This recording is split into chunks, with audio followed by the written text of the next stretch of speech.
कुछ तो है। इसलिए मैं एपी सिंह साहब को जोड़ना चाहता हूं। एपी सिंह साहब, मैं आगे बढ़ूं और बाकी सारी चीजें आपको दिखाऊं। अभी तक जो कुछ भी आपने सुना है, कानूनन क्या है? सबसे पहली बड़ी बात है कि जब एफआईआर दर्ज हो गई तो एफआईआर में 6 नाम शायद दिख रहे थे मुझे। एफआईआर में 6 नाम बाई नेम, नामजद एफआईआर।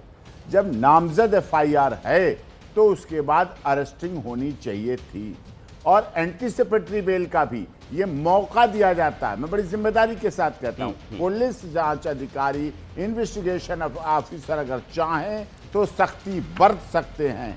न्याय दिला नहीं, न्याय दिला भी सकते हैं, न्याय दिखा भी सकते हैं। जो एक मोटो है, जो एक उद्देश्य है कि access to justice for all, न्याय होना भी चाहिए, न्याय होते हुए दिखना चाहिए, न्याय आम आदमी तक पहुंचना चाहिए। यहां तो ये व्यक्ति जो पीड़ित बैठे हैं, ये तो अपना सब कुछ पूरे जीवन की नहीं, पुरखों की पीढ़ी दर पीढ़ी की कमाई उसमें लगा चुके हैं, बर्बाद कर चुके हैं। और वहां डिसाइड हो रहा असली कौन, नकली कौन। अभी तो 2 राम बहादुर आए हैं, पता नहीं कोई और भी राम बहादुर निकल आए। तो इस तरह से जब एफआईआर हो गई, इन्वेस्टिगेशन हो गई, तो उसके बाद गिरफ्तारी हो, गिरफ्तारी के बाद कस्टोडियल इंटरोगेशन हो और फिर पता चले कहां कागज बने थे, कौन असली राम बहादुर था, कैसे प्लानिंग हुई, कैसे आधार कार्ड बना, कैसे इलेक्शन कार्ड बना, कैसे पैन कार्ड बना, कैसे रजिस्ट्री होने के लिए गए, कैसे पिछले कागजों में गए, कैसे खसरा में गया, कैसे खतौनी में गया, कैसे इंतखाब में गया, कैसे फिर नोडा प्राधिकरण में गया, डेवलपमेंट अथॉरिटी में गया, कैसे सब कुछ चलता चला गया। कौन था इसके पीछे मास्टरमाइंड, कौन सारी कार्रवाई करवा रहा था, ये इंपॉर्टेंट है। इन्वेस्टिगेशन ऑफिसर, एफआईआर का मतलब होता है फर्स्ट इन्वेस्टिगेशन रिपोर्ट, और उसका मतलब होता है कि जांच अधिकारी, उसका जो आईओ होता है, इन्वेस्टिगेशन ऑफिसर, जांच अधिकारी, उसके दायरे में आते हैं। वो नोटिस दे सकते हैं, डॉक्यूमेंट मंगा सकते हैं, खसरा खतौनी करवा सकते हैं, लेखपाल से, पटवारी से, नायब तहसीलदार से, सबसे चीजें कलेक्ट करके और असली दोषी तक पहुंचकर असली दोषी को सलाखों के पीछे जब पहुंचाया जाए तब न्याय होते हुए दिखेगा। एक व्यक्ति को तो न्याय मिलेगा, लेकिन न्याय होते हुए दिखेगा। और न्याय की अवधारणा यह है कि एक ऐसा मैसेज जाना चाहिए, एक ऐसा संदेश जाना चाहिए, एक ऐसा उदाहरण बनना चाहिए, एक ऐसी मिसाल बनना चाहिए कि कोई दोबारा ऐसे अपराध करने की हिम्मत न कर सके। दिल्ली एनसीआर है, दिल्ली एनसीआर में सेंसिटिविटी और बढ़ी जाती है, क्योंकि पैसा अधिक हो सकता है, कीमत अधिक हो सकती है, उपयोग अधिक हो सकता है, सदुपयोग अधिक हो सकता है। तो इसीलिए उसको ज्यादा सेंसिटिव मानते हुए ये क्रिमिनल पहलू हुआ। उसके बाद आता है सिविल। सिविल पहलू अलग चल रहा है।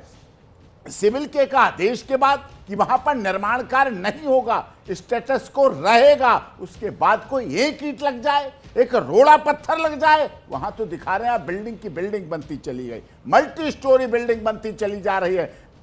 बोर्ड भी लगा है नोएडा अथॉरिटी का, चेतावनी भी दिख रही है, नोएडा अथॉरिटी का बोर्ड भी लगा दिया, बोर्ड के सामने अंधा हुआ रहा। ये तो वही काम हो गया जैसे बचपन में मैंने देखी थी वकालत करने से पहले फिल्म अंधा कानून। उसमें अमिताभ बच्चन लीड रोल करते हैं और अमिताभ बच्चन को उस केस में सजा होती है जिसको उन्होंने किसी को मारने की सजा होती है और वो व्यक्ति जिंदा होता है। और काफी अरसों के बाद जब अमिताभ बच्चन जो रोल कर रहे हैं वो निकल कर आते हैं जेल से, सजा काट कर आते हैं, बरी होकर आते हैं और उन्हें वही व्यक्ति मिल जाता है, कोर्ट के अंदर मिल जाता है, जिंदा मिल जाता है, बोलता हुआ मिल जाता है, घूमता हुआ मिल जाता है, टहलता हुआ मिल जाता है। फिर वो उसका असली में अंत कर देते हैं, क्योंकि उसके मारने की सजा तो भुगत चुके थे, उसकी सजाओं को तो वो झेल चुके थे, उस केस को तो देख चुके थे।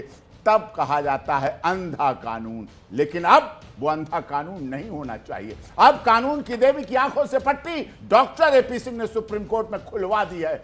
अब कानून की देवी देखती भी है कि कौन धनबल वाला व्यक्ति है, कौन जनबल वाला व्यक्ति है, कौन बाहुबल वाला व्यक्ति है, कौन माफिया है, कौन डॉन है, कौन भू माफिया बन के काम कर रहा है, कौन उत्तर प्रदेश के भय, भूख और भ्रष्टाचार को बढ़ाने का काम कर रहा है, जिसको मिटाने की शपथ डबल इंजन सरकार ने ले रखी है कि हम भय, भूख और भ्रष्टाचार नहीं होने देंगे। और ऐसे घोटाले में भय भी दिखाया जा रहा है, भूख भी दिख रही है और भ्रष्टाचार तो चरम सीमा पर दिख रहा है। बोर्ड लगे होने के बाद निर्माण कार्य हो रहा है। सोचिए आप कितनी बड़ी सिंह धूल साहब, झोंकी जा रही है। देश के जाने माने वकील एपी सिंह को यह सब कुछ देखने के बाद अगर इतना गुस्सा है, इतनी हैरत है, आप समझिए कि मैं पिछले कई दिनों से मेरी पूरी टीम जिस तरीके से इन्वेस्टिगेट कर रही है और सारे दस्तावेज रात हम पढ़ते हैं और देखते हैं तो हमको लगता है क्या है, ये कैसी दुनिया है।